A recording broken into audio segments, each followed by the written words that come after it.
Previously, I was using firewood and charcoal on a daily basis. It was actually time consuming. I used to experience a lot of severe headaches, and also there was the stuffy nose and itchy eyes because of the smoke.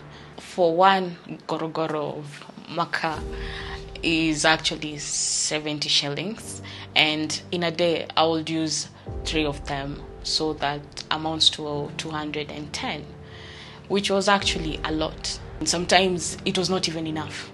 I like using the ECOA Induction Cooker because health-wise the severe headaches have actually subsided.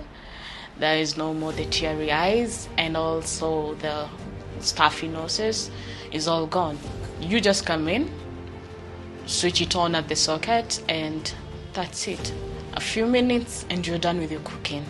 The same amount, the 210 shillings, I buy the tokens, which what I used to use for one day, now I can use it for 3, 4, 5 days. It's economically beneficial to anyone.